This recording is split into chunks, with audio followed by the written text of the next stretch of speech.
All right, guys, so this might not be a popular video in the shooting world, but I figured I'd post it since that's what I do. Whatever I think of in shooting, I put it out there.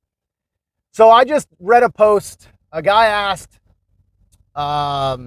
exactly what he should start with how he wants to get better. How does he start getting better? So he brought up 3 topics. One of them was recoil control, transitions, and movement. Which one should he start out of those 3 things? My answer to him was really simple. What's your classification? So I read through this post, and there are at least 25 to 30 posts on there. And not one person asked, where are you at in your shooting? The first thing you should do if you are going to give advice, and I know this is where it gets unpopular, okay? This is where it's going to get unpopular because everyone's an expert, right? Everyone's an expert.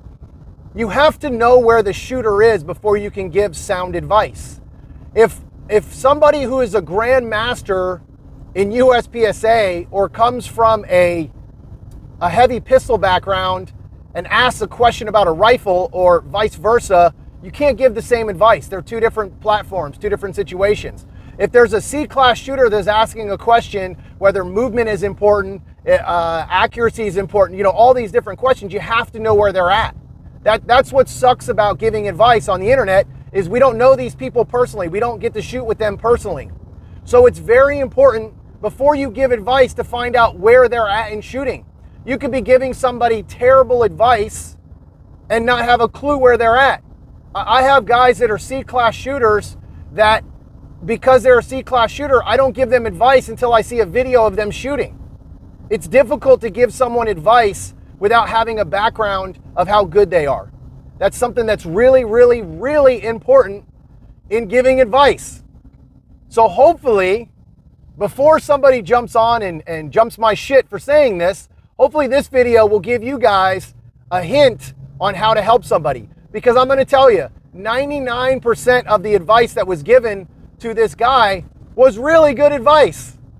Really good advice. The problem is you don't know where he's at as a shooter. So you might be giving him advice that's so advanced that the guy can't hit 2 alphas or the gun's flopping all over the place. You just don't know. So you have to find out where his classification is. Not just his classification, but just his skill set.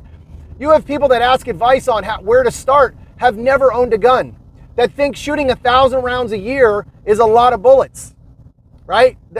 You have to know where the shooter is before you can give them advice. My advice to a D-class shooter is going to be completely different to a grandmaster shooter, right? I have guys that are A shooters that I give completely different advice to from another A shooter, depending on where they're at in those levels of shooting. You can be an A-class shooter and still make B-class mistakes or C-class mistakes. All right, guys, if you got any questions, hit me up in those comments, and I'll see you on the range.